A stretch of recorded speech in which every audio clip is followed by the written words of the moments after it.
Fala galera, sossegado? Olha só, a aula já vai começar. Não se esqueça de baixar o material aqui no nosso link. Não deixe de se inscrever no canal, ativar o sininho de notificação para outras aulas que você pode acompanhar com a gente aqui. Beleza? Tamo junto!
aí, beleza? Vamos lá então, dando sequência ao nosso estudo da nova lei de licitações. Nessa aula eu quero conversar com você sobre a extinção do contrato firmado, do contrato administrativo firmado pós-licitação. Tá claro que a nossa lei ela vai trazer algumas previsões ou as previsões em que o contrato pode ser extinto. Lembrando que essas hipóteses de extinção têm que estar previstas no contrato, tá? Ele faz parte, essas hipóteses fazem parte do rol de cláusulas necessárias do contrato. Se você lembrar da aula de cláusulas necessárias, são cláusulas que, se não estiverem previstas no contrato, o contrato se considera nulo por falta de informação ali obrigatória, tá? Então, essas condições previstas aqui têm que estar devidamente explícitas no contrato, por mais que a lei já tenha essa previsão. Mas tem que estar no contrato para não ter discussão. Então, vamos começar a falar sobre extinção de contrato.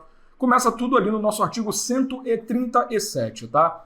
Constituirão motivos para extinção do contrato, a qual deverá ser formalmente motivada, lembrando do princípio da motivação, nada que a gente faz dentro do contrato, seja uma alteração, seja uma extinção, seja o que for, seja até a mesma assinatura do contrato, não pode faltar motivação, assegurados contraditório e ampla defesa nas seguintes situações. Claro que, como sempre, né, qualquer coisa em que a administração pública se põe na posição de punir ou de determinar o fim de uma relação inicialmente formalizada, é claro que a gente precisa instaurar um processo, essa é a primeira coisa óbvia, então eu não posso simplesmente, vou extinguir o contrato, beleza, um abraço, um beijo no coração, não. Você instaura um processo e desse processo vai resultar a condição de extinção, sempre dando contraditório e ampla defesa para outra parte. Essa é a regra tradicional, beleza? Continuando. Inciso 1º, situação em que eu posso extinguir o contrato, não cumprimento ou cumprimento irregular de normas editalícias ou de cláusulas contratuais, especificações, projetos ou prazos. Lembrando que nem tudo que está previsto no edital necessariamente será repetido no contrato. Então, às vezes, o edital ele exige que, após a assinatura do contrato, o contratado ele venha apresentar uma determinada documentação, ou que ele precise iniciar a obra dentro de não sei quanto tempo, ou tem que cometer um ato antes de início da obra. Nesses casos, não necessariamente tem que estar no contrato. O próprio edital já estabelecia como se fosse uma etapa para a continuidade da relação. Aí, não cumpriu, já é uma forma de extinção, né? Assim como também, nas cláusulas previstas, não foi respeitado, não respeitou o prazo, o projeto está sendo cumprido de uma forma diferente, bem autoexplicativo, né? Desatendimento de determinações regulares emitidas pela autoridade designada para acompanhar e fiscalizar sua execução ou por uma autoridade superior. Sempre lembrando, né? Terminou a licitação, quando você firma um contrato, a administração ela vai colocar alguém ali para fazer o serviço de fiscalização do contrato e essa pessoa vai ter o poder, inclusive, de determinar ordens, designar que coisas sejam feitas. E essa pessoa tem um poder de condução do contrato. Logo, se por acaso o contratado não respeita essas normas, essas designações, ou até mesmo de uma autoridade superior da administração, é uma forma também de extinção de contrato, tá? Esse daqui é importante. Alteração social ou modificação da finalidade ou estrutura da empresa que restrinja sua capacidade de concluir o contrato. Não é o fato de ter uma alteração social, não é o fato da estrutura da empresa ter mudado que já vai determinar a extinção. Isso não quer dizer nada. Tá? Se eu modifiquei ali a razão social da instituição, se eu modifiquei a finalidade do trato, não importa. Se ela ainda pode manter o contrato em cumprimento, tá ótimo, dá um abraço, segue a vida. A questão é que uma mudança na estrutura, ou na finalidade, ou na condição social da instituição impeça a continuidade da prestação do serviço. Por exemplo, a empresa resolveu mudar de ramo. Então ela não está mais atuando naquele ramo, não é mais o foco, o objetivo necessário dela. Não, ela vai manter ali os funcionários só para cumprir o contrato. Cabe à administração verificar se essa modificação não vai impactar na prestação. Por quê? Porque já não é mais o alvo da empresa, já não é mais o foco principal, ela vai dar aquela atenção meio miserável. Então a administração ela tem esse poder de afirmar que o cumprimento do contrato será afetado e, obviamente, a empresa contratada ela vai ter o direito de se defender e falar, não, fica tranquilo que eu vou cumprir o contrato. Aí vai na discussão. Então cuidado para não ser qualquer caso de alteração social ou modificação, não, tá? Tem que ter necessariamente esse resultado restritivo aqui. Decretação de falência ou insolvência civil, dissolução da sociedade ou falecimento do contratado, meio óbvio, né? Mas tudo bem. Caso fortuito ou força maior, regularmente comprovados, impeditivos da execução do contrato. Porque se por acaso aquele caso fortuito, aquela condição de força maior, ela está impedindo a continuidade imediata do contrato, mas eu posso voltar depois, a gente pode suspender a execução do contrato. Não tem problema, a gente suspende e depois a gente faz um restabelecimento de prazos e tal. Agora, a questão é se esse caso fortuito impede a continuidade do contrato. Aí sim a gente vai extinguir. Então cuidado também para não colocar lá caso fortuito, força maior em qualquer caso, não. Só nos casos que realmente determinar impossibilidade da continuação do contrato, tá? Inciso 6º, atraso na obtenção da licença ambiental ou impossibilidade de obtê-la, ou alteração substancial do anteprojeto que dela resultar, ainda que obtida no prazo previsto. Isso aqui é interessante porque, claro que em vários momentos a gente sabe disso, né? O contratado ele vai conseguir a licença ambiental junto à própria administração. Então, claro que se a gente estiver falando de uma situação em que a administração está dificultando o acesso à licença, aí é outra conversa, a gente vai ver daqui a pouquinho. O que ele está falando aqui é quando a própria instituição, a própria contratada, ela não faz a parte dela para receber a licença ou para se adequar a um sistema necessário, ou até mesmo se teve uma alteração no anteprojeto considerável para poder adequar essa alteração ao contrato a ser cumprido, tá? Então, aqui é por algum erro da própria entidade, ou que ela não tem como conseguir aquela licença. Ela, na fase de contratação, deu uma documentação dizendo que podia, que ia conseguir tudo, e depois descobre-se que não é o caso. Claro, a gente vai falar sobre sanções administrativas, aqui seria um caso de punição, né?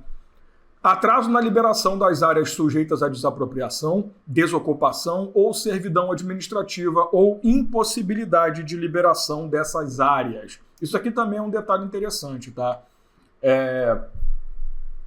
Você sabe que a desapropriação ela só pode ser executada pela administração. Aliás, perdão, ela só pode ser promovida, se bem que essa palavra promover tem um problema na lei, ela só pode ser definida, vamos ficar assim, depois eu explico melhor, pela administração pública. O que significa isso? A administração ela tem o poder de dar início à desapropriação. Então é ela que vai editar o decreto expropriatório que vai determinar ali a saída de pessoas ou a retirada de alguma coisa daquela propriedade, tá? Porém, depois que a administração ela faz essa fase inicial, né, ela faz essa determinação de desapropriação, ela pode delegar a qualquer pessoa que esteja dentro da instituição legal, e isso inclui os contratados para execução de serviços ou para execução de obras, tá? Então, os contratados pela administração passam a ter o poder de promover, aí sim a palavra corretamente usada, ou executar a desapropriação. Então, como é que funciona? Vamos dizer que é uma propriedade urbana. Cabe ao município decretar. O município vai lá e decreta a desapropriação daquela propriedade. No ato de desapropriação, o município diz, olha, a empresa tal, contratada para executar, sei lá, duplicação da via pública, das vias públicas internas, sei lá, vai executar, vai promover a desapropriação. Então, a empresa que vai ter que pagar a indenização, a empresa que vai ter que fazer os atos necessários para que o pessoal saia. E aí entra o problema. Se ela atrasar, se ela enrolar, ou se ela demonstrar que não tem como, o contrato vai ser extinto. Perceba que também nem sempre o contrato será extinto por uma punição, tá? Por um erro de alguém, por caso fortuito, força maior, são situações imprevistas, né? Então, claro que a gente não está falando aqui de punição ainda, a gente está falando de extinção de contrato efetivamente. Agora, Dalmo, pode ter extinção de contrato porque a administração não fez a parte dela na desapropriação? Pode. Aqui também a lei ela joga para os dois lados. Eu também estou até meio que mostrando muito o lado do contratado, mas eu também tenho que incluir aqui a própria administração. Se ela também não está fazendo a parte dela, obviamente é causa de extinção. Tá? Aqui qualquer um pode fazer a burrada. Razões de interesse público, justificadas pela autoridade máxima do órgão ou entidade contratante, que dentro do assunto serviços públicos, a gente aprende isso como encampação. Só que aqui na lei de licitações não tem nome, tá? Então cuidado para não chamar de encampação. Algumas bancas provavelmente vão aí, tudo bem, mas se deixar bem claro do que está falando, mas basicamente aqui na lei de licitações chama-se razão de interesse público, tá? Então aqui o contratado não tem culpa nenhuma, ele não fez nada de errado, ele está cumprindo o contrato. Porém, na realidade, temos um problema. O interesse público prefere que aquele contrato seja extinto para que possa ou a administração assumir o contrato, ou para que possa destinar aquele dinheiro do contrato para uma outra execução mais importante. Vai depender da comprovação, tá? E não cumprimento de obrigações relativas à reserva de cargos previstas em lei, bem como em outras normas específicas para pessoa com deficiência, reabilitado da Previdência Social ou para aprendiz.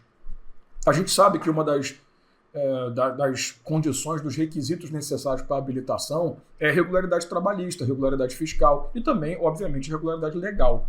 Então, as leis vão estabelecer ali reserva de cargos, a gente tem que respeitar também essa lei. Se não está respeitando, é meio óbvio que eu não vou querer manter um contrato com você, tá? Aí, ó, o contratado, esse parágrafo 2º é muito interessante. Por quê?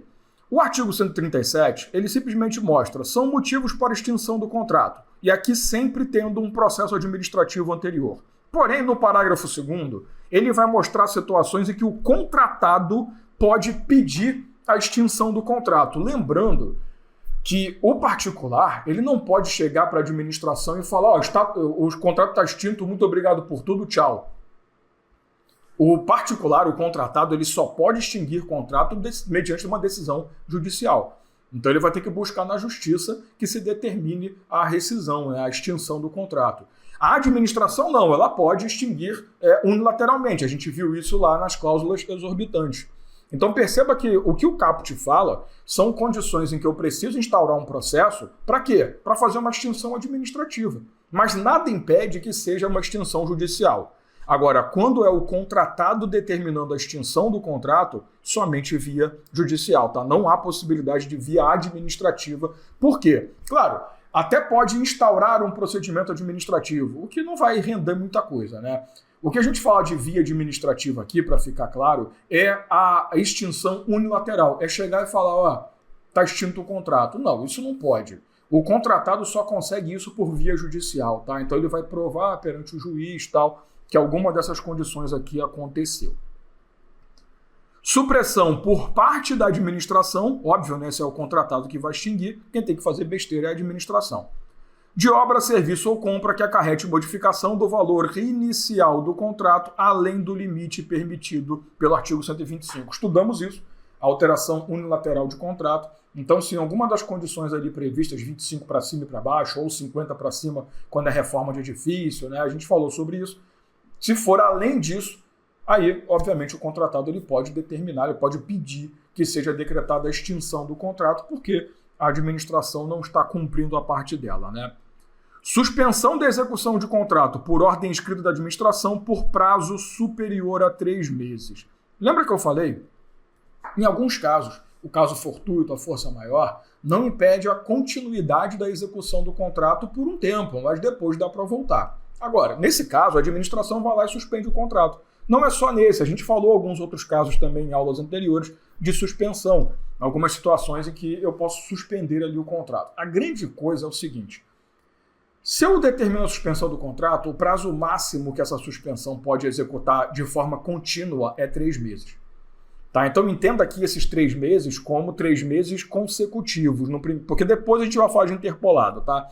Então, se eu determinei a suspensão 3 meses sequenciais, eu como contratado, peraí, se eu já estou tanto tempo com o contrato suspenso, não tem execução, não tem pagamento, não tem nada, vamos determinar a extinção. Aí, judicialmente, eu posso até requerer uma indenização por causa disso, né? Eu estou sendo prejudicado. Tá? Então, prazo superior a 3 meses é uma suspensão só. Porém, atenção para o inciso 3º. Repetidas suspensões que totalizem 90 dias úteis, independentemente de pagamento obrigatório de indenização, pelas sucessivas e contratualmente imprevistas desmobilizações, mobilizações e outras previstas. Tá? Então, 2 coisas importantes aqui. Primeiro, não confunda 90 dias com 3 meses, até porque a lei ela fala 90 dias úteis, é muito mais do que 3 meses. Começa por aí. Tá, então, essa é a primeira coisa. Segunda coisa é que aqui nos 90 dias úteis, a gente está falando interpoladamente. Teve uma suspensão de contrato que durou 10 dias, desses 10, vamos dizer, 7 dias úteis. Beleza? Beleza. Aí, mais uma suspensão que somou mais 15 dias úteis. No somatório dessas suspensões, e aqui ele não fala no período de 1 ano não, tá? É durante a validade do contrato. Se no somatório, desde 2001, os caras estão suspendendo o contrato, agora em 2021, o neguinho ainda está suspendendo o contrato, somou 90 dias úteis, eu posso determinar, ou melhor, eu posso ajuizar o pedido de extinção de contrato. Detalhe, terceiro detalhe importante, independentemente do pagamento de indenização. Então, tenha ou não necessidade de indenizar, por quê? Pô, a empresa está lá constituída trabalhando numa obra. Aí suspende o contrato, a empresa tem que tirar todo o equipamento, tirar o pessoal. Ah, o contrato voltou, a empresa volta. Ah, o contrato suspenso. Isso que ele fala de desmobilização e mobilização, né? Essa quebra da continuidade da prestação do serviço. Então não interessa se vai ter pagamento de indenização ou não, o contrato pode ser extinto do mesmo jeito. Atraso superior a 2 meses, contado da emissão da nota fiscal de pagamentos ou parcela de pagamento devido pela administração, por despesas de obra, serviço ou fornecimento. Muito cuidado para sua prova não colocar suspensão do contrato por prazo superior a 2 meses ou atraso por mais de 3 meses de pagamento. Cuidado para não inverter, mas é bem de boa isso daqui, tá? E por último, a não liberação pela administração, nos prazos contratuais, de área, local ou objeto para execução de obra, serviço ou fornecimento e fontes de materiais naturais especificados no projeto, inclusive devido ao atraso ou descumprimento de obrigação atribuída pelo contrato, à administração relacionadas à desapropriação, desocupação de áreas públicas ou licenciamento ambiental. Por isso que eu comentei lá no começo da nossa aula que algumas situações ali previstas no caput do artigo, obviamente, valiam para os dois lados, né? Porque tem situações em que a administração pode afetar a entrega da licença ou que pode ser culpa do contratado. Eu foquei mais no contratado, por quê? Porque essa era a ideia. Ele cometendo irregularidade. Agora, no parágrafo 2º, a gente está focando mais na administração fazendo besteira. Tá? Então você vê que nos dois casos é extinção de contrato. A diferença é que na primeira situação, quando o contratado é que não consegue a licença ambiental, por exemplo, no prazo, eu vou instaurar um processo administrativo. Quando é o contratado que vai tentar a extinção porque a administração dificultou a licença, aí é procedimento judicial. Parágrafo 3º. As hipóteses de extinção que se referem a incisos 2, 3 e 4, ou seja, não entra liberação de licença ou desapropriação e não entra a questão de alteração unilateral de contrato, tá? Observarão as seguintes disposições. Inciso 1º. Não serão admitidas em caso de calamidade pública, grave perturbação da ordem interna ou de guerra, bem como quando decorrerem de ato ou fato contratado tenha praticado, do qual tenha participado ou para o qual tenha contribuído. Por que isso? Uma coisa é você dizer que uma suspensão por mais de 3 meses vai gerar extinção do contrato. Outra coisa é você dizer que estamos em guerra declarada. Imagina que a Argentina resolveu invadir o Brasil, vamos pra guerra, porra. Vocês ficam falando mal da gente, Maradona é melhor que Pelé, e começa a briga. Aí o que acontece? Obviamente que essa guerra pode durar muito mais do que 3 meses. Aí eu vou ter que suspender os contratos vigentes. Não há condição de você considerar isso como extinção de contrato. Tá? Então vai passar de 3 meses e faz parte. A mesma coisa vale para calamidade pública. Eu tenho um contrato firmado com uma empresa para recapeamento asfáltico das vias municipais. Aí tem um deslizamento de terra numa área onde a empresa deveria trabalhar. Enquanto não resolver o deslizamento, não há condição de você manter o contrato. Então suspende. Aí são situações válidas, tá? Em que mesmo a suspensão por mais de 3 meses, as suspensões repetidas por mais de 90 dias úteis ou atraso de pagamento por mais de 2 meses, mesmo nesses casos, nós não teremos extinção de contrato pelo contratado. Tá? Então é uma questão de lógica também, beleza? Inciso 2º. Assegurarão ao contratado o direito de optar pela suspensão do cumprimento das obrigações até a normalização da situação, admitindo o restabelecimento do equilíbrio econômico-financeiro na forma da linha D do inciso 2º do caput do artigo 124. Então, se por acaso tem essa situação aqui já é a possibilidade, tá? Estamos com o contrato suspenso por mais de 3 meses, eu como contratado, ao invés de determinar a extinção, eu posso buscar a administração e falar, olha, já que você suspendeu o contrato da sua parte, eu vou suspender a minha parte também. As minhas obrigações todas ficarão levantadas. Você está sem me pagar 2 meses, eu vou suspender. Eu prefiro suspender e a gente resolve os problemas e depois dar uma analisada no equilíbrio do contrato do que determinar a extinção. Então, esse inciso segundo traz uma situação em que o contratado prefere suspender as obrigações próprias até que se resolva o problema ou que ele vá lá e determine a extinção. Tá? Entenda que observarão as seguintes disposições. Isso daqui é somado a isso aqui. Então, para que eu possa, por exemplo, ter essa situação de que eu prefiro suspender do que extinguir, eu preciso estar numa situação de calamidade pública. Tá? Agora, isso daqui vai depender um pouco do TCU a partir de agora. Né? O Tribunal de Contas ele pode acabar estabelecendo uma interpretação diferente. E já existe uma pequena doutrina dizendo que isso aqui são incomunicáveis, ou melhor, não é incomunicável, que não precisa se comunicar. Em qualquer caso, eu poderia pedir a suspensão ao invés da interrupção do contrato, da extinção do contrato. Então, cuidado que isso pode acabar mudando ao longo do tempo, seja por interpretação da STF ou seja por uma resolução do Tribunal de Contas. Mas, a princípio, entende-se que eles andam juntos. Tá? Aí vem o artigo 138 e vai falar sobre a forma da extinção do contrato. A extinção do contrato poderá ser determinada por ato unilateral e escrito da administração, exceto no caso de descumprimento decorrente da sua própria conduta. Óbvio, né? Imagina, a administração dá motivo à extinção do contrato e ela vai lá e extingue unilateralmente. Aí ela vai fazer isso com qualquer empresa que ela quiser se livrar, né? Consensual, ou seja, os dois concordam, por acordo entre as partes, por conciliação, mediação ou comitê de resolução de disputas, e determinada por decisão arbitral, em decorrência de cláusula compromissória ou compromisso arbitral ou decisão judicial. Aqui é quando o contratado está pedindo a extinção. Você percebeu que eu foquei muito em processo administrativo e foquei também bastante na questão de decisão judicial. Porém, nós temos essa novidade, né? Não é de hoje, claro, mas mediação, arbitragem, formas de resolução privada de conflitos, elas estão sendo adotadas na administração pública há alguns anos. Nós temos uma lei, eu não vou lembrar agora de que ano, dos anos 2010 para frente, tá? É recente, em que nós tivemos a possibilidade de colocar situações da administração pública nessas formas de resolução privada. E muito legal que a Lei de Licitações 2021, ela veio atendendo a essa demanda. Eu vou colocar daqui a pouco o artigo que aponta para isso, mas já fica claro para você que, seja numa rescisão consensual, ou seja numa rescisão iniciada pelo contratado, eu posso utilizar formas privadas de resolução de conflito. Tá? Agora, quando é administração pública rescindindo, não vou nem perder tempo, é ato unilateral. Quando a extinção decorrer de culpa exclusiva da administração, o contratado será ressarcido pelos prejuízos regularmente comprovados e terá direito a, então, culpa exclusiva, tá? Observe que ele não fala culpa concorrente, aqui é culpa exclusiva.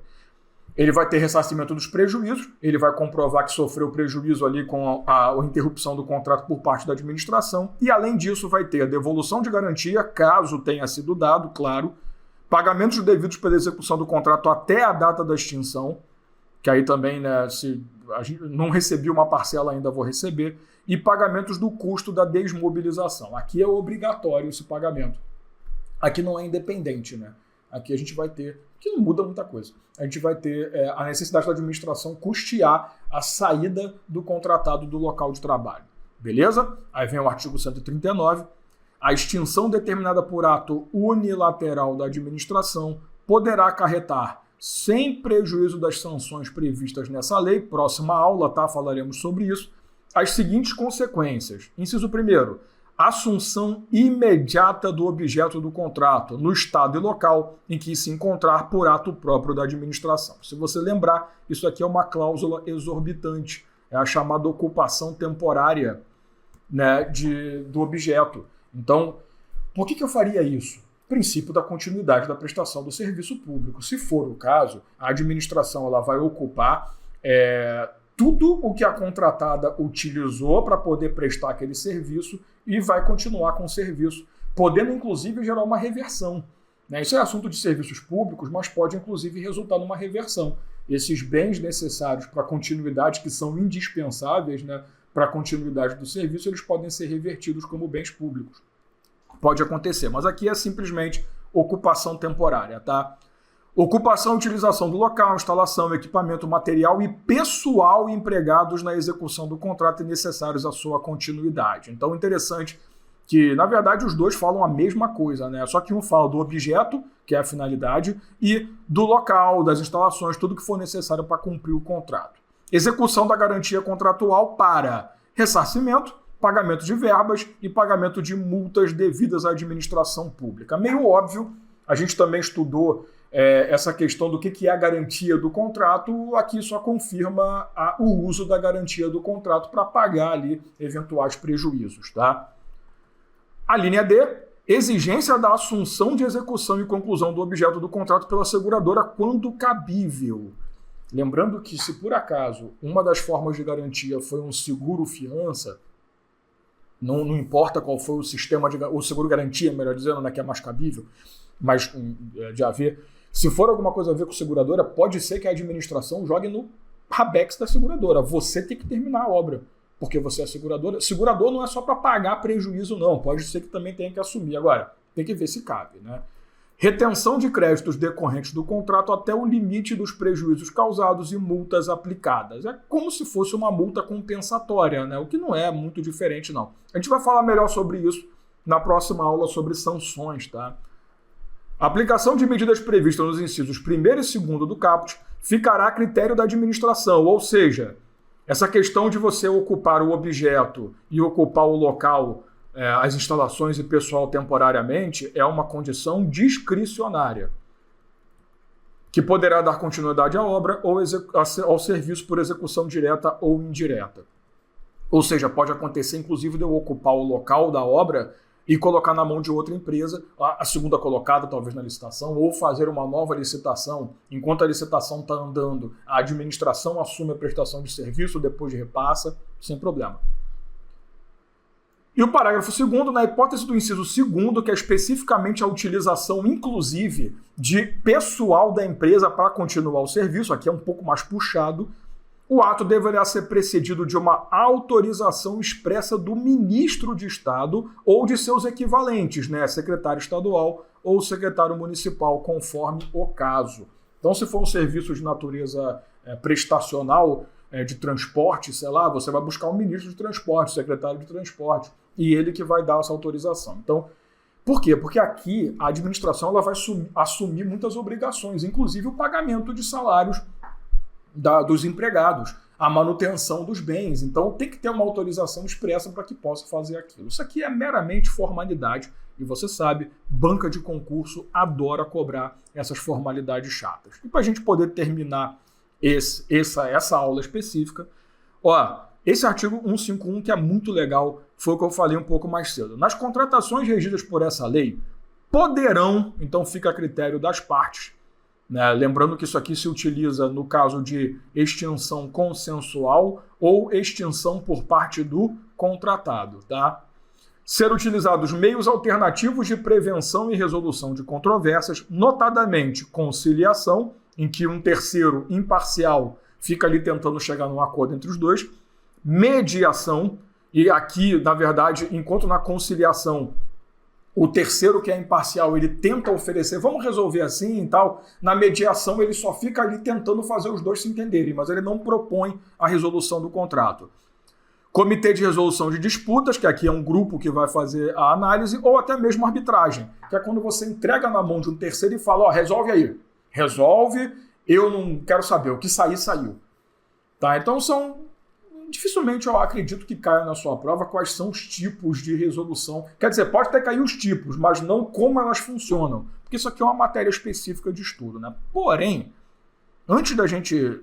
Esse artigo 152 eu quero que você guarde no coração. Mas antes disso, será aplicado o disposto no caput desse artigo as controvérsias relacionadas a direitos patrimoniais disponíveis, como questões relacionadas ao restabelecimento de equilíbrio econômico-financeiro, inadimplemento de obrigação contratual e cálculo de indenizações.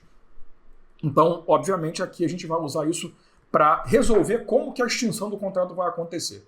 Eu estou devendo quanto, vamos entender aqui o que eu tenho que indenizar, porque convenhamos, né? Numa extinção consensual com indenização, o Estado vai, não preciso pagar isso aqui não, o contratado não, mas eu quero receber isso aqui. Então, às vezes, é melhor ter alguém por fora.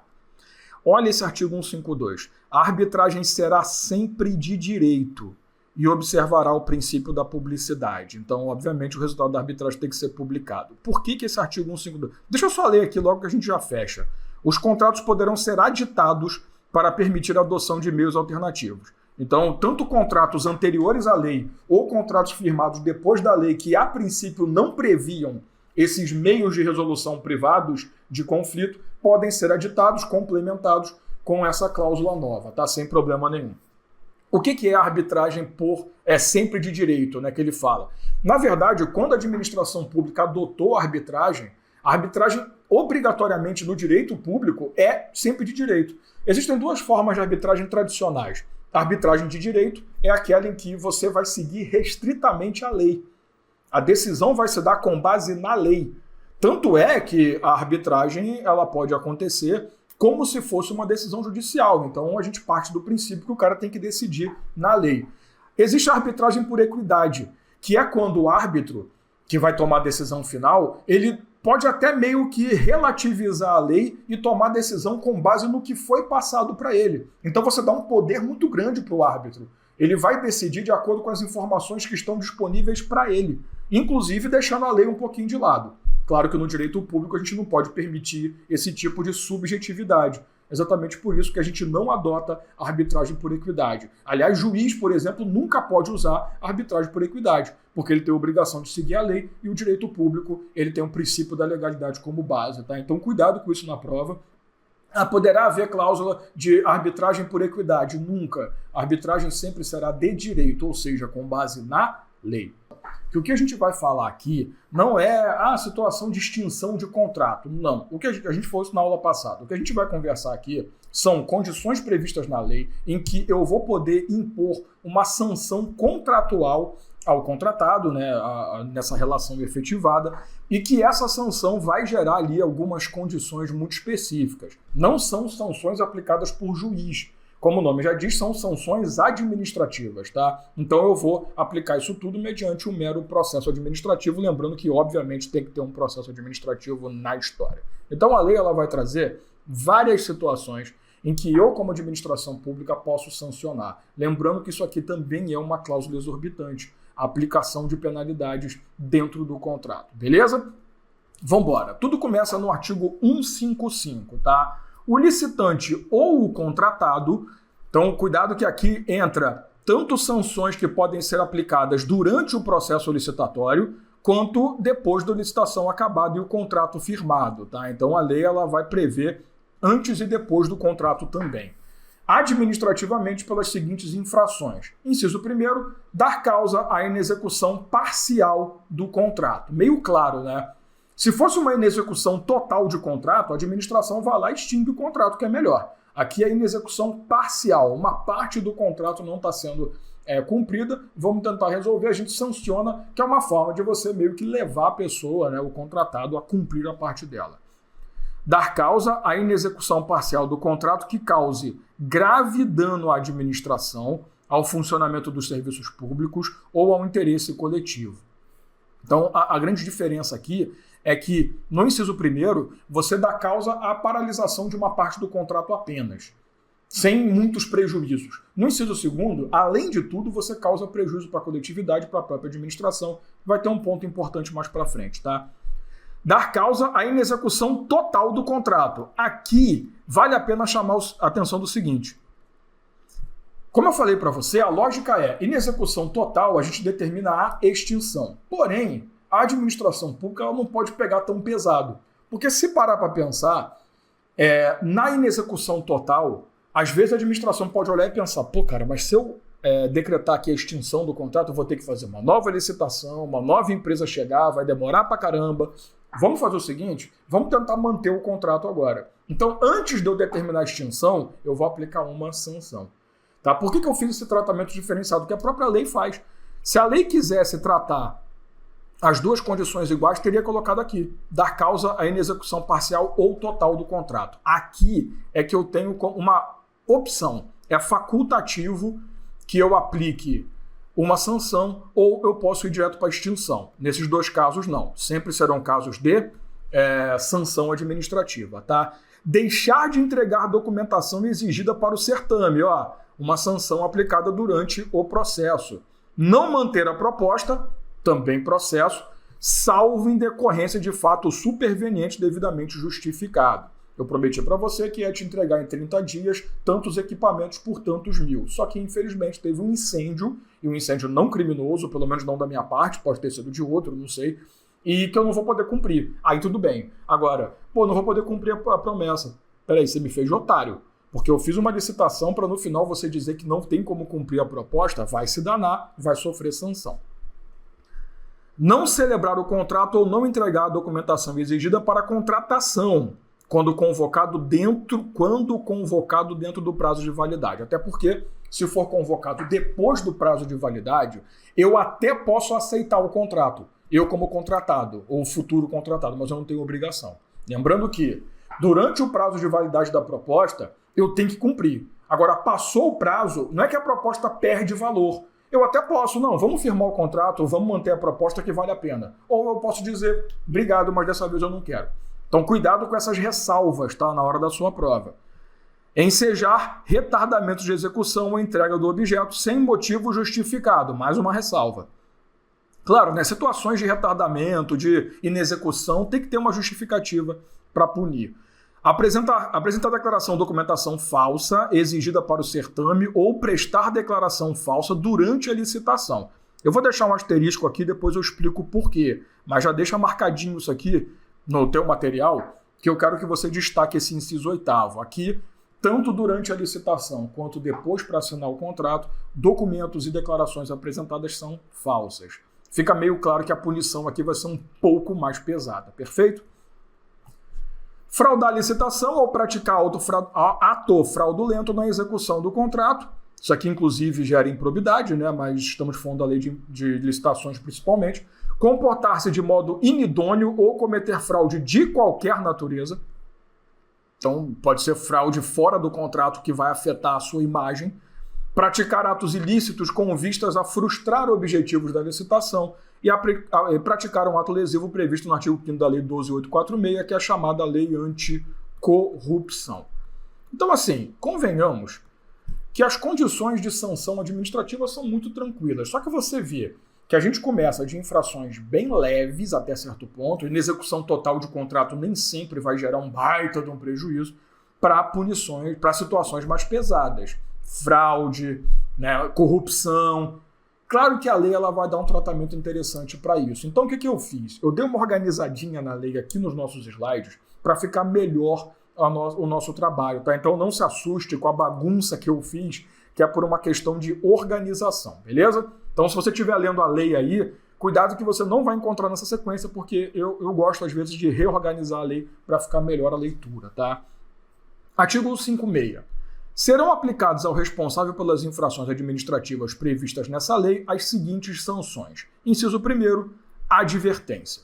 Então, advertência, obviamente, é a sanção mais leve que nós temos, E aí o parágrafo 2º do artigo 156 fala o seguinte: a sanção prevista no inciso 1º do caput desse artigo será aplicada exclusivamente pela infração administrativa prevista no inciso 1º. O que é isso? Inexecução parcial do contrato que não resulte em prejuízos para a coletividade ou para a administração, quando não se justificar a imposição de penalidade mais grave. Então veja que a lei ela diz que na inexecução parcial de contrato que não gere prejuízos diretos à administração ou coletividade, eu posso aplicar uma penalidade mais forte, mas aí eu vou ter que justificar. Agora, a simples inexecução parcial já me dá o direito de aplicar a advertência. Então perceba que a advertência eu aplico somente no caso de inexecução parcial. Porém, vamos lá, vamos seguindo aí. Eu acabei, o problema é que eu organizo a porcaria do troço e organizei mal. Então depois eu volto aqui para o 157 que era para estar ali na frente. Segunda punição que eu posso aplicar é a multa. E o parágrafo 3º da nossa lei vai regulamentar a questão da multa, tá? A sanção prevista no inciso 2º do caput, calculada na forma do edital ou do contrato, não poderá ser inferior a 0,5% nem superior a 30% do valor do contrato licitado ou celebrado, e será aplicada ao responsável por qualquer das infrações administrativas. Então, veja, a nossa lei é muito tranquila, né? A sua punição pode ser 0,5% ou até 30% do valor do contrato de multa que você vai ter que me pagar. Lembrando que, obviamente, quando ele dá esse range, né, 0,5 a 30, o que eu estou fazendo aqui é gerando uma possibilidade de dosimetria. A lei daqui a pouquinho vai falar. Tem que levar em consideração a gravidade do dano e tal. Agora, a multa pode ser aplicada em qualquer caso, desde a inexecução parcial simples até mesmo para caso de corrupção. Então, obviamente, se for uma inexecução parcial sem prejuízo, dá para a gente aplicar uns 0,5%, 1%, 2%. Agora, se eu estou falando de corrupção, eu vou aplicar 20%, 30%. Tem que levar em conta que a multa é aplicada junto com outras punições, a gente vai falar sobre isso. Então, normalmente a multa é vista meio que por último, para também evitar o exagero das punições, se é que isso existe, né? Aí, voltando rapidinho para o 157, na aplicação da sanção prevista no inciso 2º, que acabamos de ver é a multa, será facultada a defesa do interessado no prazo de 15 dias úteis. Preste atenção que praticamente todos os prazos da nova lei trabalham com dias úteis, tá? Contado da data de sua intimação. Então, facultado por quê? Eu vou avisar, olha, você cometeu tal infração, e pode ser qualquer uma, né? Lembrando, eu vou aplicar uma multa de tanto. Você tem 15 dias úteis para poder se defender. Ah, não, poxa, mas a inexecução parcial se deu por culpa da própria administração. Eu vou conseguir suspender a multa. Agora, eu tenho 15 dias úteis para, se eu olhar e falar, já ferrei mesmo, não tem defesa, deixa rolar, a multa é aplicada. Então, perceba que eu não tenho obrigação de dar contraditório ampla defesa para você. Quer dizer, eu tenho obrigação de dar, mas eu não sou obrigado a garantir esse contraditório sempre. Porque se você pode abrir mão, essa que é a ideia. Então, eu digo, olha, você pode se defender. Se quiser, fica à vontade, se não quiser. Então, se aparecer na sua prova, a multa só pode ser aplicada depois da defesa do contratado, é mentira. Porque o contratado ele tem a faculdade de se defender. Ele pode abrir mão desse direito. Tá? Parágrafo 3º, terceira punição, impedimento de licitar e contratar. Aí, o parágrafo não, né? Inciso 3º, aí vem o parágrafo 4º. A sanção de impedimento de licitar e contratar será aplicada ao responsável pelas infrações administrativas previstas nos incisos 2, 3, 4, 5, 6 e 7 do caput. Então, basicamente, as punições meio que intermediárias, né? Desde a inexecução total, parcial, com prejuízo para as partes, até ensejar retardamento de execução. Aliás, eu pedi para você fazer um asterisco no inciso 8º, eu peço para fazer também no inciso 12, tá? Esqueci de avisar, mas tudo bem. Quando não se justificar imposição de penalidade mais grave. Perceba que a lei ela dá quais são as condições. Olha, advertência só no inciso 1º, na execução parcial de contrato, mas pode aplicar pior. Proibição de contratar, impedimento de licitar e contratar, dá no mesmo. Pode ser aplicado, aliás, deve em regra ser aplicado nos incisos 2 até o 7, mas eu posso aplicar pior. Então é interessante que a lei ela restringe no primeiro momento, mas justificadamente ela permite a possibilidade de aplicação de uma sanção mais pesada, tá? E o mais interessante, qual é o efeito desse impedimento de licitar? Impedirá o responsável de licitar ou contratar no âmbito da administração pública direta e indireta do ente federativo que tiver aplicado a sanção pelo prazo máximo de 3 anos. Eu peço para você atenção para duas coisas. Nós temos aqui o aspecto temporal dessa punição, que é o quê? No máximo 3 anos que você vai ficar proibido de contratar ou de licitar, né, participar de licitações. E nós temos também o aspecto territorial dessa punição, que nada mais é do que dentro do ente federado. Então vamos dizer que o município de Blumenau aplicou uma punição a minha empresa, de 2 anos impedido de licitar e contratar. Essa punição só vale no município de Blumenau. Então, se eu quiser participar de uma licitação no âmbito de Pomerode, de Gaspar, ou se eu quiser ir para Chapecó, longe, mas tudo bem, se eu quiser ir para Florianópolis, dentro de Santa Catarina ou fora, não importa, não tem problema. Então, cuidado que esse impedimento... Isso aqui, inclusive, era uma discussão que a STJ e a STF tinham, agora está na lei, não tem mais discussão. Tá? O impedimento de licitar e contratar tem um aspecto territorial, ou que alguns chamam de aspecto espacial, muito específico, que é o local, a jurisdição daquele ente. Tá? Diferentemente do inciso 4º, que vai trazer a punição mais pesada de todas, que é a chamada declaração de inidoneidade. Ela se parece muito com o impedimento ou proibição de licitar. Mas olha, a sanção prevista no inciso 4º, obviamente, será aplicada nas condições que faltavam, inciso 8º até o 12, bem como pelas infrações administrativas previstas nos incisos 2 até 7, quando você justificar a imposição mais grave, né? E impedirá o responsável de licitar. Deixa eu parar aqui rapidinho. Eu só queria chamar atenção para um detalhe. A declaração de inidoneidade, como eu te falei, né? Vamos recapitular rapidinho. Ela diz que eu posso aplicar uma punição específica à lei, então advertência para o inciso 1º, né, multa para o inciso, para qualquer um, aliás, né, impedimento de contratar para o inciso 2º a 7º, tal, porém eu posso aplicar mais grave. Porém, presta muita atenção na leitura do parágrafo 5º. A declaração de inidoneidade, né, ela não pode ser aplicada no caso do inciso 1º. Então, o máximo que pode acontecer é a advertência virar impedimento de contratar. Nota que o parágrafo 5º ele não estabelece a possibilidade de declaração de inidoneidade pela simples inexecução parcial de contrato. Tá muito claro aqui que ele fala, ó, eu vou aplicar sempre que o contratado cometer incisos 8º a 12, desde a declaração de prestação falsa até frustração da licitude ou do objeto da licitação, ou até mesmo corrupção, tá? Ou nos casos do inciso 2º a 7º, inexecução parcial com prejuízo, inexecução total, né, retardamento de prestação do objeto. Aí é por uma questão de gravidade. Então veja, a advertência ela pode chegar, o inciso 1º, melhor dizendo, pode ser aplicada a advertência ou podemos chegar a um impedimento de contratar. Inciso 2º a 7º, no mínimo, impedimento de licitar e contratar, podendo chegar à declaração de inidoneidade. Incisos 8º a 12, só declaração de inidoneidade. Fique muito claro isso, tá? Porque quando você fala mais gravosa, a gente entende que poderia ser qualquer uma. Mas a leitura do parágrafo 5º deixa claro que eu não posso aplicar a declaração de inidoneidade quando se trata de inexecução parcial de contrato sem gerar nenhum prejuízo específico para a administração, coletividade ou para o próprio contrato em si. Ficou claro? Muito cuidado com essa leitura, tá? E impedirá o responsável de licitar e contratar, por isso que parece muito com impedimento, no âmbito, agora presta atenção, primeira diferença, aspecto espacial territorial, no âmbito de todos os entes federativos, pelo prazo mínimo de 3 e máximo de 6 anos. Aspecto temporal.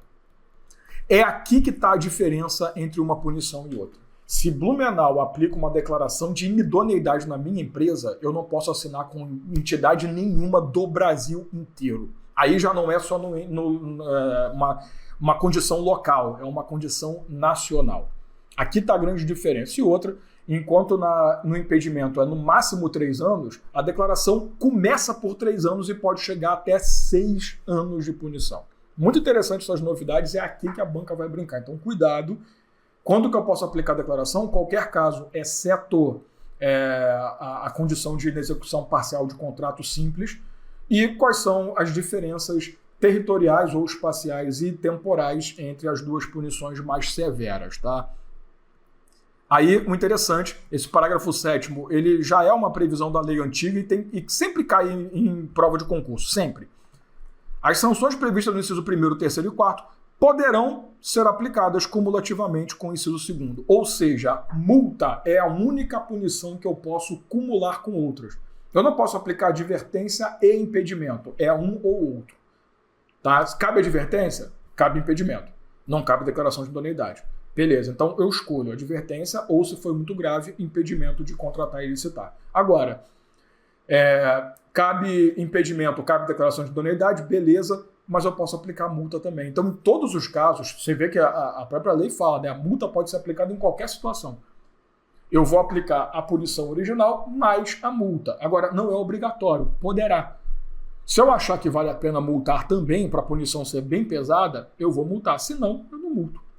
Simples. Então, a única que pode ser acumulada é multa, tá? A sanção estabelecida no inciso 4º será precedida de análise jurídica, que é a declaração de... Pô, é muito pesada, né, cara? E observará as seguintes regras. Quando for aplicada por órgão do Poder Executivo, é competência exclusiva de ministro de Estado, secretário estadual ou municipal, ou seja, indelegável, né? Se a competência é exclusiva, não pode delegar. E quando aplicada por autarquia ou fundação, competência exclusiva da autoridade máxima. Óbvio, né? A autarquia, quem vai aplicar é o presidente, a autoridade máxima da autarquia. Eu também não vou pedir, a autarquia federal, então a União aplica, o ministro. Não. Eles têm autonomia de aplicação de punição. Quando for aplicado pelos outros poderes, pelo Ministério Público e pela Defensoria Pública, quando estiverem agindo na função atípica administrativa, que para eles não é atípica, porque eles não são poderes, né? Será de competência exclusiva de autoridade de nível hierárquico equivalente às autoridades do inciso 1º. Então, se você for no Ministério Público, por exemplo, você vai procurar o Procurador-Geral ali. Procurar o Procurador-Geral foi ótimo, né? Que é o responsável pelo Ministério Público em si, né? Então, é interessante essa visão. Aplicar até o impedimento de licitar e contratar, qualquer autoridade com competência pode aplicar. Agora, declaração de inidoneidade, como é muito pesado, para Blumenau aplicar sobre a minha empresa essa punição, tem que ser o secretário da pasta específica que eu prestava serviço do município. Não pode ser prefeito, não pode ser o dono da empresa, não pode ser minha avó. Tem que ser pessoa capacitada. Então, é o mais alto grau dentro da entidade pode aplicar a declaração de inidoneidade. Beleza? Artigo 158. Aplicação de sanções previstas nos incisos 3 e 4, impedimento e declaração de inidoneidade, requererá a instauração de processo de responsabilização. Não é um processo administrativo clássico, tá? É um processo administrativo de responsabilização, não disciplinar.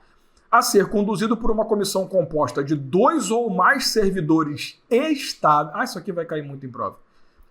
Que avaliará fatos e circunstâncias conhecidas e intimará o licitante para, no prazo de 15 dias úteis, contado da intimação, apresentar defesa escrita e especificar a prova que pretenda produzir. Se você notou, toda vez que eu tenho uma punição e eu tenho defesa, prazo é de 15 dias úteis.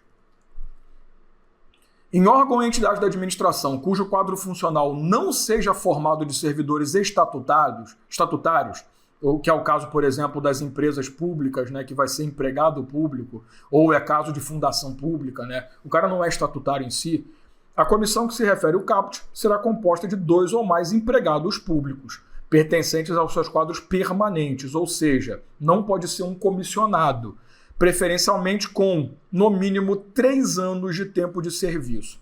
Já que não tem estabilidade no emprego público, a lei ela fez uma inteligência.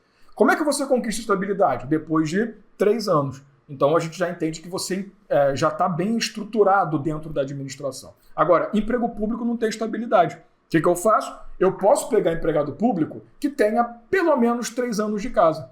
Agora, preste atenção que não é uma regra. Enquanto nas entidades estatutárias é obrigatório ser estável, no caso de empregado público, a preferência é que tenha 3 anos de casa, o que seria equivalente à estabilidade. Aqui não tem como errar, é só você lembrar o tempo que você precisa para a estabilidade. Só lembrando que estatutários, obrigatoriamente estáveis, empregados públicos, obrigatoriamente do quadro permanente, só, mas com pelo menos, no mínimo, 3 anos. Ah, mas não dá, Dal. Não dá porque no quadro que eu tenho, dos 10 funcionários, só um tem mais de 3 anos de casa, o resto é tudo novo. Aí você pega outro. Lembrando que são 2 ou mais servidores ou empregados formando a comissão. Então, de acordo com a gravidade, chama mais gente. Na hipótese do deferimento do pedido de produção de provas ou juntada de provas julgadas indispensáveis, o licitante ou o contratado poderá apresentar alegações finais no prazo de 15 dias úteis. Graças a Deus, o prazo é defesa, alegação final, sempre 15 dias úteis, tá? Na aplicação das sanções serão considerados, então, obviamente, a comissão ela vai ter que fazer uma análise de algumas circunstâncias para poder aplicar a punição. Lembre-se, a multa ela vai de 0,5% a 30%, então pode ser um, outro ou o que tiver no meio. A declaração de inidoneidade vai de no mínimo 3 anos a 6 anos, então é um, outro ou o que tiver no meio. Logo, eu preciso utilizar a dosimetria da punição, né? E o que eu vou usar como base? Natureza e gravidade da infração, peculiaridades do caso concreto. Então, se você perceber que o cometimento da infração se deu com base na necessidade daquele particular, por exemplo, em beneficiar uma outra pessoa, isso é mais do que motivo para dar uma punição pesadíssima, tá?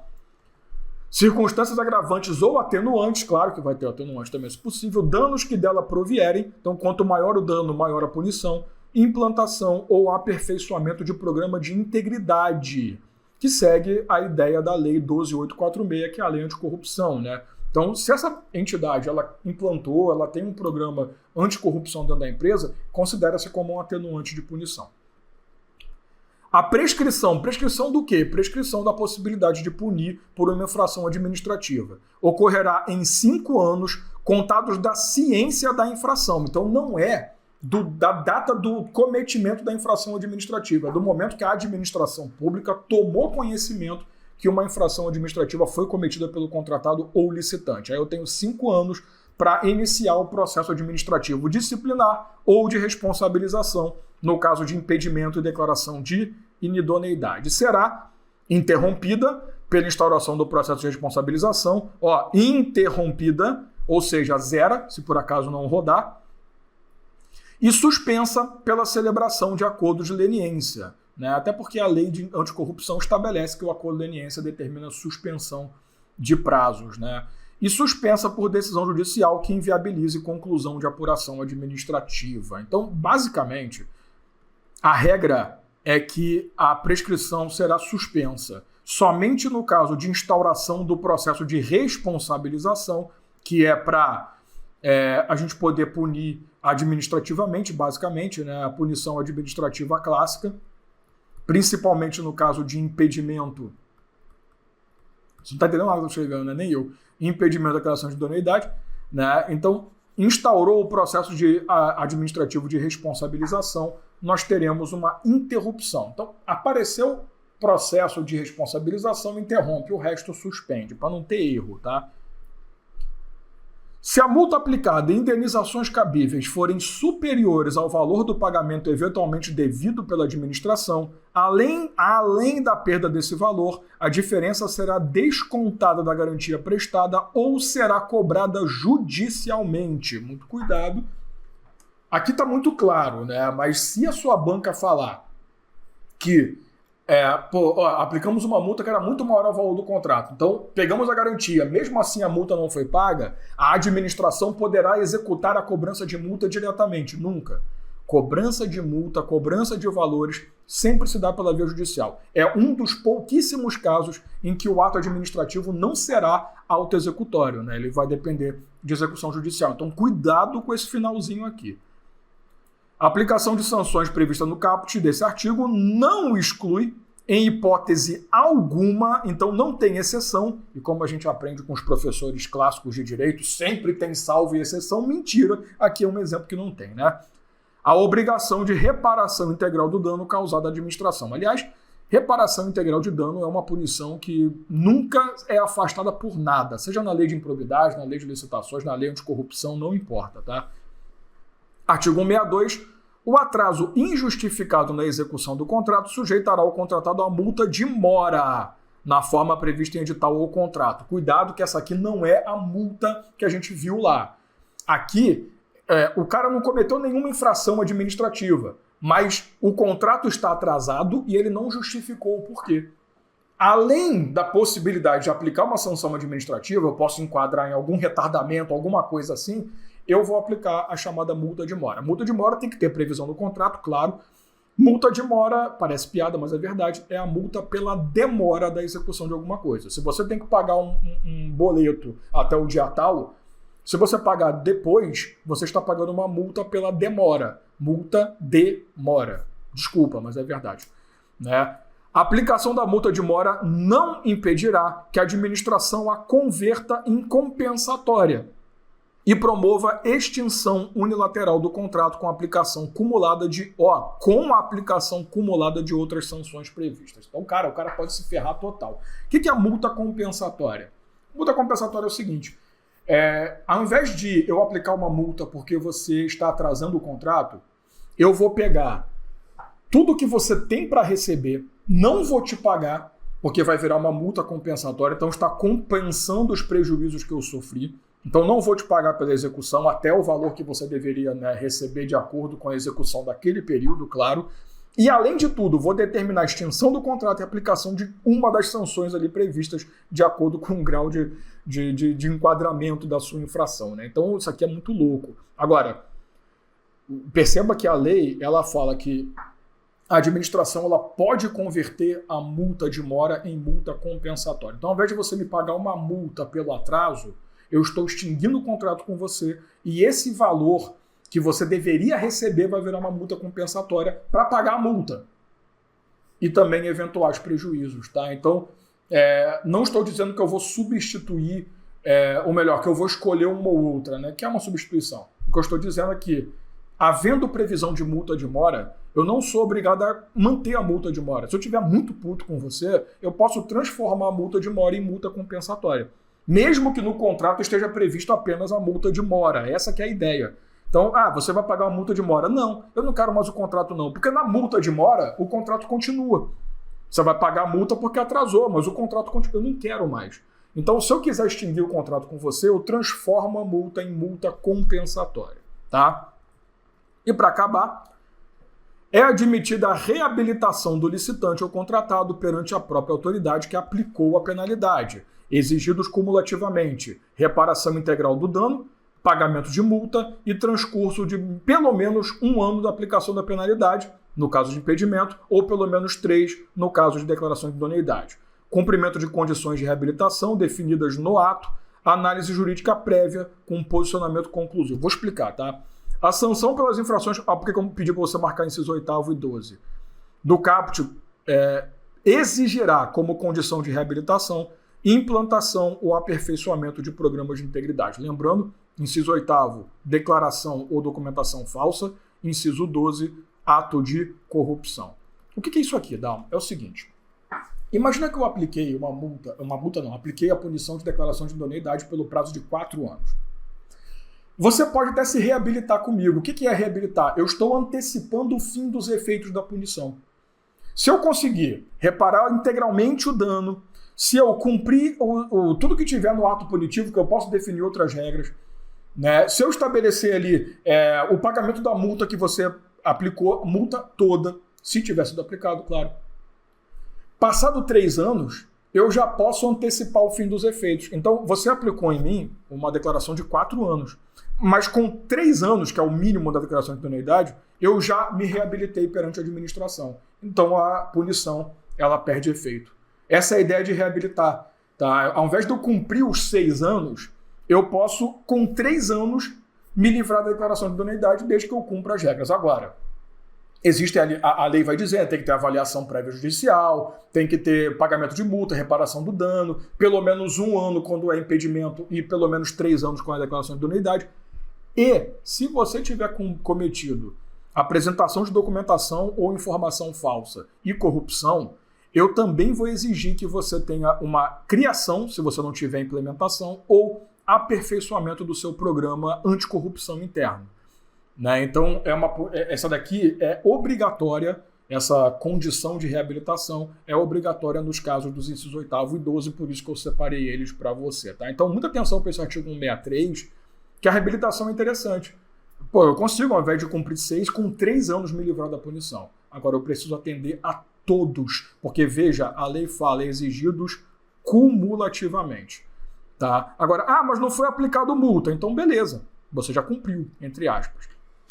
Beleza? Pela Lei 14.133, que veio trazer esse rebuliço aí na nossa condição de procedimento licitatório. Uma das grandes novidades introduzidas por essa lei é o capítulo que nós vamos desenvolver agora, que chama-se controle dos contratos. É interessante porque no direito administrativo existe um tópico de assunto, né, da disciplina que a gente estuda que chama-se controle da administração pública. E lá a gente desenvolve um trabalho em que a gente estabelece ali o controle legislativo, o controle judiciário, o controle executivo, que é uma forma que você tem de garantir que os atos produzidos dentro de uma estrutura estão sempre de acordo com a lei, com a ética e outros sistemas. Legal que a lei, ela resolveu desenvolver um trabalho especificando como vai funcionar o controle feito por algumas dessas formas de controle normais. Na verdade, o grande foco da lei de licitações é falar sobre o controle legislativo, que é aquele executado pelo Poder Legislativo com auxílio do Tribunal de Contas, tá? E que a gente considera como um controle externo, e também o controle feito pelas entidades internas, pelos órgãos de controle desenvolvidos dentro da própria estrutura, que obviamente o nome já diz, é um controle interno, tá? Então é interessante que ela vai dar, obviamente, uma atenção especial para o controle feito dentro do Poder Executivo, até porque é o grande foco da nossa legislação é estabelecer o regramento da atuação do Poder Executivo, mas também vai trazer algumas situações de controle feito pelo Tribunal de Contas, auxiliando o Poder Legislativo. Tá? Então, o controle judicial aqui não é o caso, até porque o controle judicial é tradicional, ações constitucionais, né, análise de legalidade dos atos e por aí vai. Então, bem interessante esse assunto, porém, com uma característica que eu odeio quando eu dou aula, que é a gente fica muito preso à lei. Então aqui, mais do que nunca, a gente vai ter que ficar destacando palavrinhas importantes, algumas coisas que podem se tornar um problema na hora da prova. Mas vamos lá. As contratações públicas, tudo começa nesse artigo 169, né? Deverão submeter-se a práticas contínuas e permanentes de gestão de risco e controle preventivo, inclusive mediante a adoção de recursos de tecnologia da informação. E, além de estar subordinado ao controle social, sujeitar-se-ão às seguintes linhas de defesa. Você vê que a própria lei, ela não esquece um controle externo que alguns chamam de controle popular, outros chamam de controle social e que alguns doutrinadores nem consideram a sua existência, mas sabem que ele existe, né? O controle social é aquele feito pelo povo, né? Então, quando você impugna ali um edital de licitação, ou quando você entra com uma ação popular para poder anular um contrato, tá? Essa é a ideia. Mas o foco da lei não é essa. O foco da lei está aqui, ó. A lei resolveu chamar de linhas de defesa as distribuições internas que vão gerar um controle efetivo com gestão de risco, garantia de manutenção de contrato e evitar abusos por parte das autoridades, e trouxe essa divisão. Primeira linha de defesa, integrada por servidores e empregados públicos, agentes de licitação e autoridades que atuam na estrutura de governança do órgão, ou seja, aquelas pessoas que vão realmente executar o procedimento licitatório, aquelas pessoas que vão garantir a adequação da ação à lei, à ética, ao interesse público. Então, essa primeira linha de defesa é feita pelas pessoas que estão na efetiva condução dos procedimentos licitatórios. Claro que a lei ela já joga nas costas desse povo o seguinte, olha, você vai produzir uma licitação, você vai conduzir uma licitação, você é da comissão licitante, sei lá, você é agente de governança, beleza, então você é o primeiro cara que tem que perceber quando existe alguma irregularidade, algum risco na execução daquele contrato. Porque às vezes nem é ilegal, mas a gestão de risco percebe que a realização daquele contrato traz mais prejuízo do que benefício. Então é interessante essa primeira. Porém, a gente não vai confiar só nesse povo, né? Nunca se sabe. Então, a segunda linha de defesa já é a parte de aspecto jurídico e controle interno do próprio órgão. Então, perceba que aqui, não à toa, a gente até fala isso na aula de licitações, né? A gente tem na fase preparatória ali a necessidade que todo o documento produzido internamente seja enviado para análise jurídica. Aí vem a segunda linha. Então, eu como empregado público ou servidor público, quando eu vou dar início a uma licitação, eu faço a minuta do contrato, eu faço a minuta do edital e eu envio para o jurídico analisar. Ali acontece a segunda linha de defesa. Porque se eu vacilar na análise do controle, no controle preventivo, né, da gestão de riscos e tudo mais em relação ao contrato, os assessores jurídicos vão perceber alguma falha. Ou até mesmo os órgãos de controle interno. Olha aí, o controle interno, tá, o artigo 74 da Constituição Federal fala sobre isso. Tem ali os órgãos que são criados dentro de todas as entidades administrativas para realizar essa verificação. Se passar por essas duas linhas, ainda temos a terceira linha de defesa, que é o controle interno da administração pelo órgão central ou pelo Tribunal de Contas, aqui sendo o controle externo, tá? Tribunal de Contas, sempre lembrando que ele está atuando em auxílio ao legislativo. Então aqui, na verdade, é um controle legislativo externo, tá? Muito interessante, cuidado.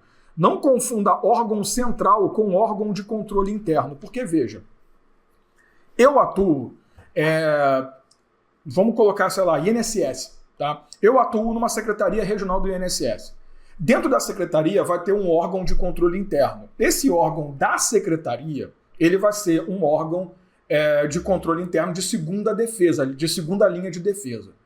Porém, o INSS tem um órgão central de controle. Ele analisa a atuação de todas as entidades e órgãos, claramente, né, relacionados ao INSS. Esse órgão central é a terceira linha de defesa. Tá? Essa terceira linha ela costuma atuar na análise do procedimento licitatório do contrato posterior. Porque se passou por mim, passou pelo jurídico e pelo órgão de controle interno, alguém de fora tem que ficar de olho. E aí, por mais que seja um controle interno, tá? O órgão central ele meio que está fora da estrutura inicial da demanda. Por isso que a gente fala que é um órgão, né, de atuação externa, mas é controle interno, pelo amor de Deus. Mas só para ficar claro isso, tá? Então, passa primeiro por aqueles que atuam, passa depois por uma avaliação jurídica e por um controle interno feito pelos órgãos instituídos em cada um dos órgãos e entidades da administração pública direta ou indireta, e por último passa pelo Tribunal de Contas e passa também pelo órgão central que cada entidade tem que ter. É um órgão centralizador que vai meio que conduzir a ação dos outros órgãos de controle, tá? Parágrafo 1º, na forma de regulamento.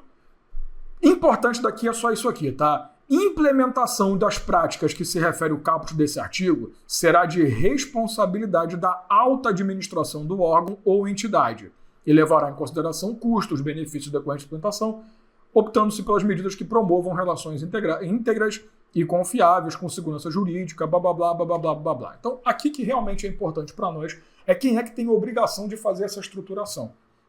Na forma de um regulamento, e aí o regulamento vai ser ditado por essa pessoa que tem competência para isso, não é problema nosso. O que ele está dando é a formalidade necessária, né? Essa pessoa, essa alta autoridade ou as autoridades da alta administração do órgão, né, as pessoas que chefiam, que conduzem o órgão público, elas é que têm que fazer essa distribuição e editar o regulamento interno que vai estabelecer a primeira, a segunda, a terceira linha, como que vão funcionar, o que tem que ser avaliado, quem tá? Então, só para você saber, aqui só é a questão de responsabilidade de implementação das práticas de gestão de risco e de controle permanente. Para a realização de suas atividades, órgãos de controle deverão ter acesso irrestrito aos documentos e informações necessários à realização do trabalho, inclusive aqueles classificados pelo órgão ou entidade nos termos da Lei 527, que é a Lei de Acesso à Informação, e o órgão de controle com o qual foi compartilhada eventual informação sigilosa. Torna-se, ou melhor, né, tornar-se-á corresponsável pela manutenção do seu sigilo. Tá? Então, a grande jogada aqui é você perceber o seguinte: claro que o órgão de controle interno ele tem que ter acesso a tudo que for necessário para fazer um controle eficiente. Ah, não, mas olha, esse documento aqui ele foi classificado como ultra secreto. Dane-se, eu tenho que ter acesso. Na verdade, faz parte da minha função como órgão controlador ter acesso a isso. Fica tranquilo, porque o sigilo é para fora, não para mim. Eu não vou vazar isso. Se vazar, eu sou punido, inclusive. Então, eu tenho consciência do que eu estou fazendo.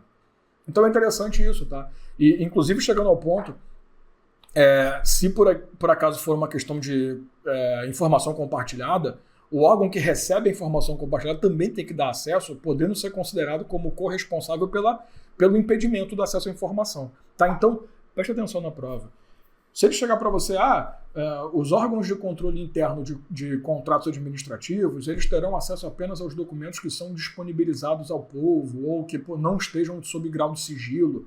Não, acesso é irrestrito. A lei não traz nenhuma possibilidade de afastamento disso. Tá?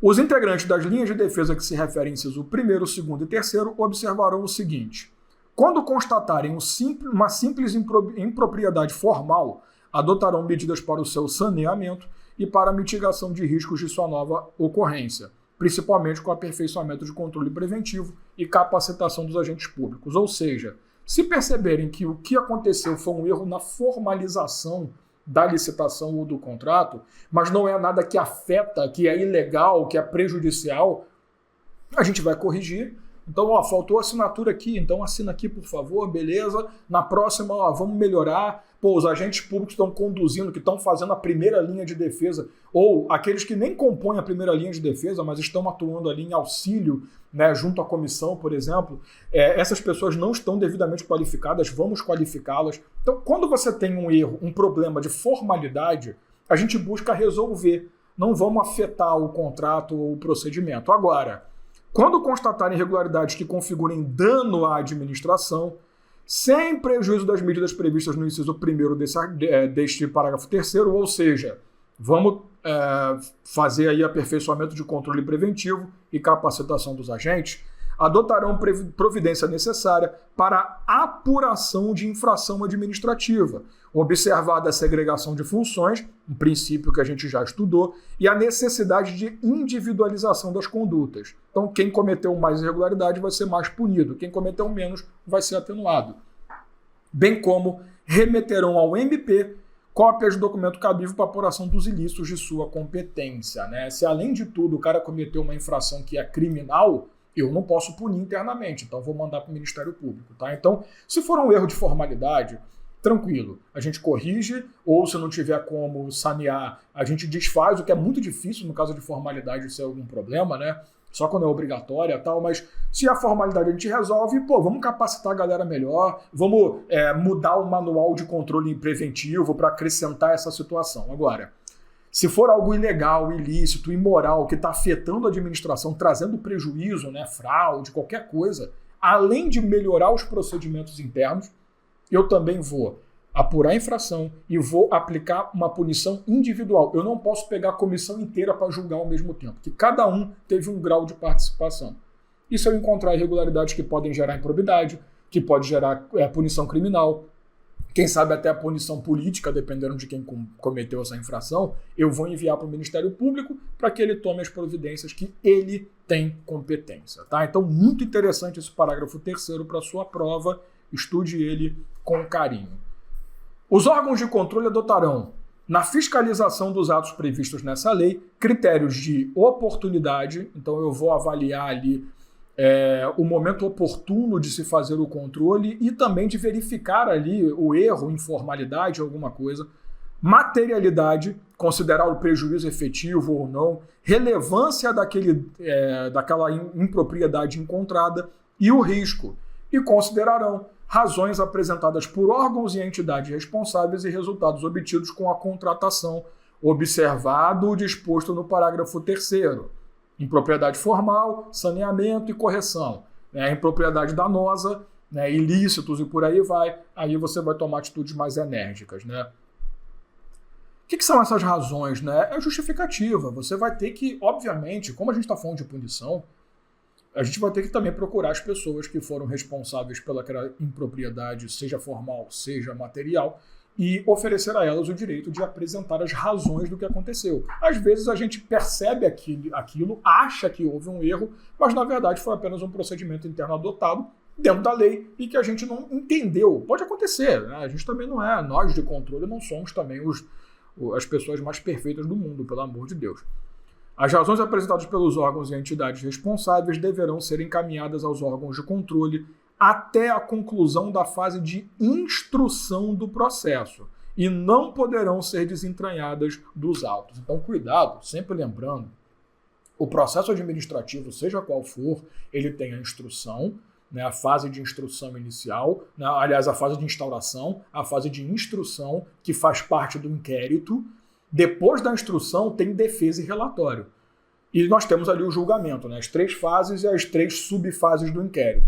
Cuidado, que até a instrução, que é o momento em que você leva ao conhecimento da outra pessoa o que está sendo aplicado e abre-se prazo de defesa, podem ser apresentadas razões.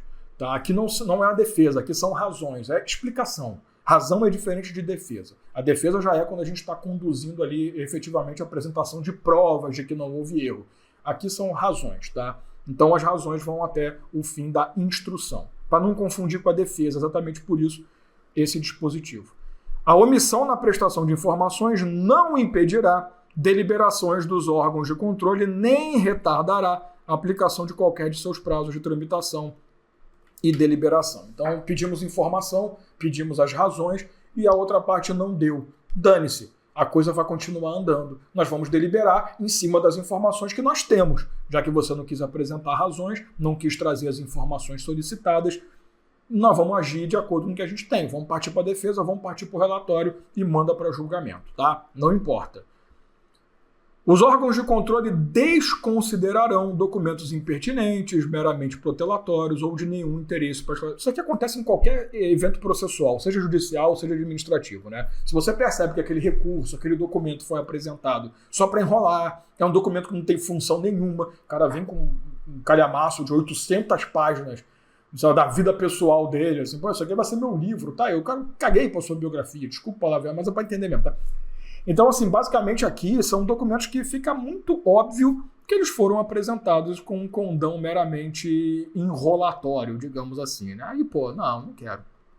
Não quero nem saber, eu não vou nem considerar essa informação, tá? Continuando aí, deixa eu voltar aqui na tela rapidinho, que eu fiz a besteira de tocar aqui no teclado e eu perdi onde eu estava. Estamos aqui. Qualquer licitante, contratado ou pessoa física ou jurídica poderá representar aos órgãos de controle interno ou ao Tribunal de Contas, controle externo competente contra irregularidade. Então, se você participa da licitação, se você foi contratado ou se você simplesmente é uma pessoa física ou jurídica que está acompanhando o procedimento licitatório, você pode buscar órgãos de controle interno ou o próprio Tribunal de Contas e falar, olha, dá uma olhadinha ali porque eu acho que tem alguma coisa errada. Né? Claro que assim, esses caras já fazem o controle normal. Só que você, às vezes, pode, estando de fora, identificar uma coisa que essas entidades não perceberam. Então, por isso que você tem o direito de representação. Você não pode buscar direto que você faça o controle, não. Mas você tem o direito de representar a essas entidades que, sim, têm competência para fazer o controle. Tá? Essa é a ideia. Na fiscalização de controle, será observado o seguinte, inciso 1º, viabilização de oportunidade de manifestação aos gestores sobre possíveis propostas de encaminhamento que terão impacto significativo nas rotinas de trabalho dos órgãos e entidades fiscalizados, a fim de que eles disponibilizem subsídios para avaliação prévia da relação custo e benefício dessas possíveis proposições. Isso aqui é o seguinte, quando o órgão de controle ele verifica alguma coisa que pode não estar... Lembra em procedência ou em procedimento formal, né? Então, na verdade, em propriedade, lembrei, formal. Quando a gente identifica isso, a gente pode sanear. Então, o que a gente faz? Vamos oferecer, olha, eu proponho que você faça isso, que você faça aquilo, vamos fazer esse ajuste aqui. Essas proposições, elas não são, num primeiro momento, ordens. São, mas não são, para ficar claro. Quando eu ofereço proposições, eu não vou trazer só uma, eu vou trazer várias. Eu estou criando a obrigação de que você adote uma medida para corrigir aquele problema, mas eu não vou dizer qual vai ser a medida. Eu posso dizer quais. Até posso dizer qual, quando não tem muitas opções.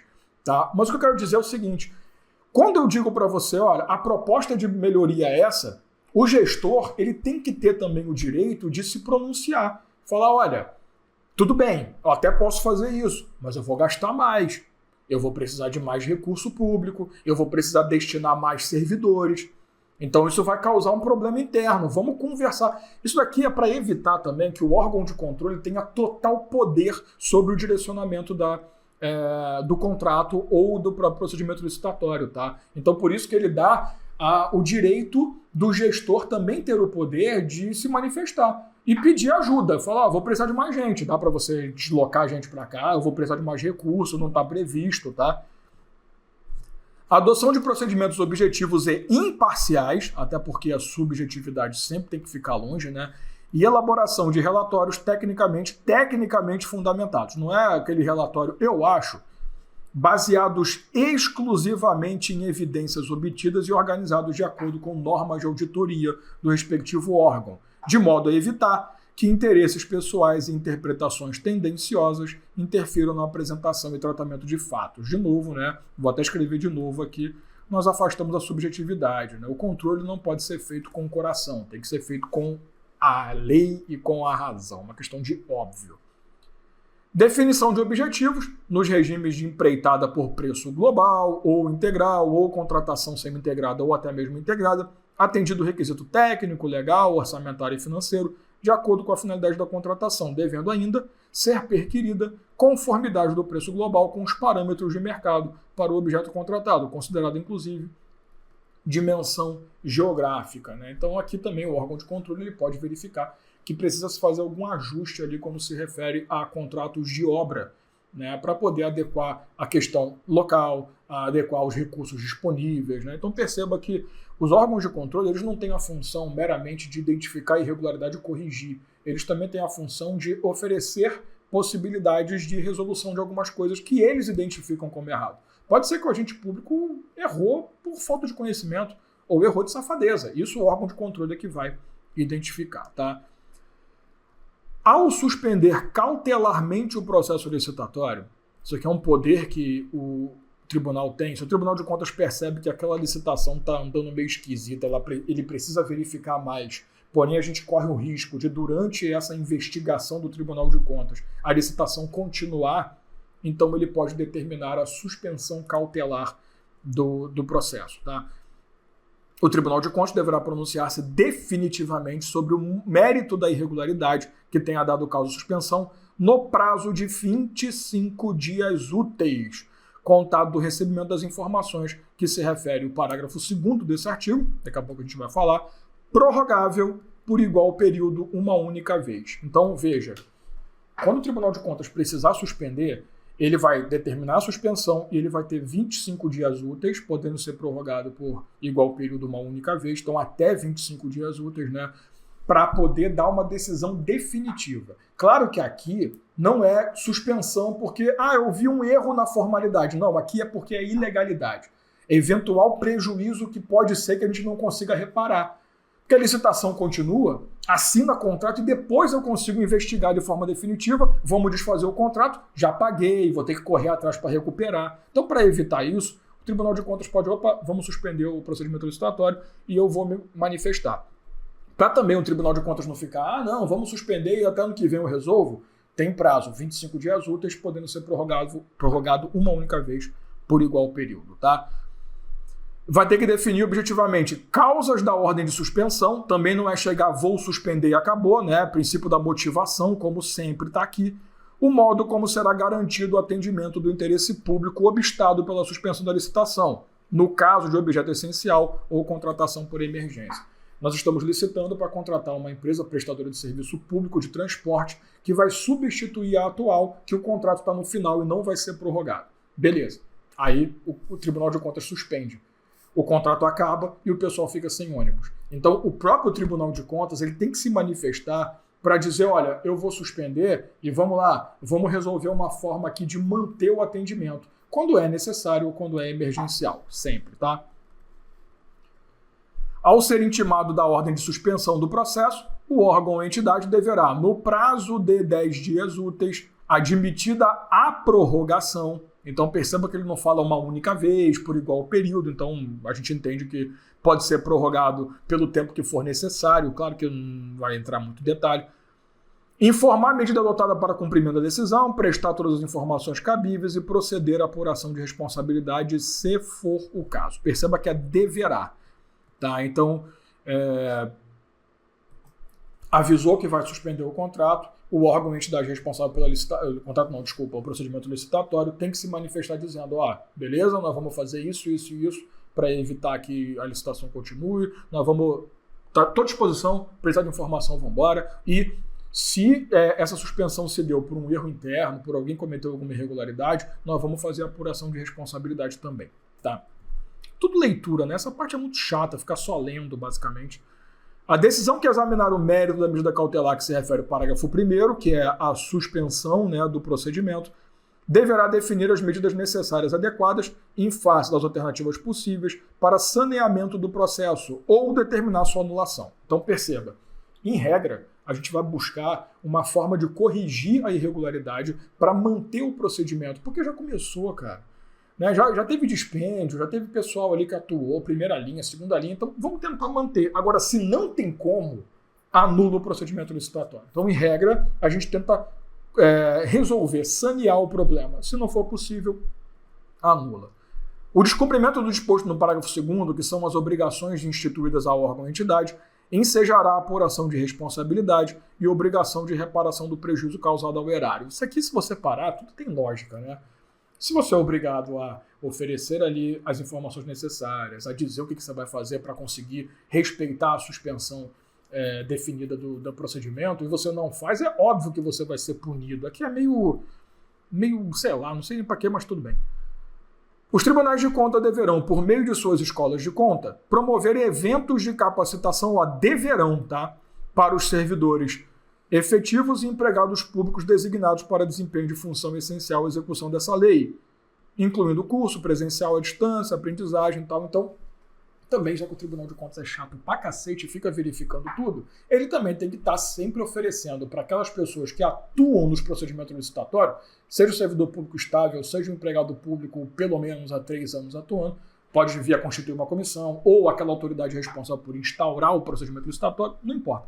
Se o cara tem alguma relação, faz parte da análise jurídica, tem que passar por cursos promovidos pelo próprio Tribunal de Contas para a pessoa estar ali de acordo. Então também a gente tem que capacitar, beleza? Voltei para a tela, não sei para quê, só para deixar um borrão preto aí, desculpa, que esse é o nosso último artigo. Eu devia ter visto antes se acabou ou não, né? Mas basicamente é isso, tá? Essa parte de controle eu considero muito interessante para você estudar, principalmente se no teu edital também pede controle da administração. Porque as bancas costumam fazer meio que uma mistureba. Agora, essa parte de controle ela é até certo ponto tranquila. Talvez a preocupação maior seja a questão de prazos, tá? Mas se você parar, ela até é meio óbvia em algumas situações. Tá? Então não é nada muito pesado. Claro que existem outras coisas de contrato que são muito mais importantes, extinção, sanções administrativas, e obviamente você vai estudar lá com o seu professor de penal ou sua professora de penal as condições de crimes dentro da lei de licitações, que agora não está mais na lei, né? Agora está no Código Penal. Então, se tiver no teu edital também. Então, talvez isso aqui seja o assunto menos impactante que nós temos, mas, se você reparar, ele é muito forte para aquelas bancas que adoram letra de lei, né? Então, é importante que você conheça como está escrito, beleza? E com isso a gente fecha aqui esse nosso trabalho sobre a Lei 14.133, nossa Lei de Licitações e Contratos. Espero que tenha sido minimamente aceitável, que você tenha aprendido bastante coisa e que eu possa ter te ajudado numa preparação aí eficiente para o seu concurso, beleza? Grande abraço, muito obrigado pela oportunidade e a gente se vê numa próxima oportunidade. Valeu! Fala, galera! E aí, gostaram da aula? Então, não deixa de comentar, porque o AlphaCom quer saber a sua opinião. E detalhe, nós deixamos um material gratuito na descrição desse vídeo. É só clicar e baixar ele. Inscreva-se no canal para continuar recebendo nossas aulas grátis e estudar com quem mais aprova no Brasil. Valeu? Tamo junto!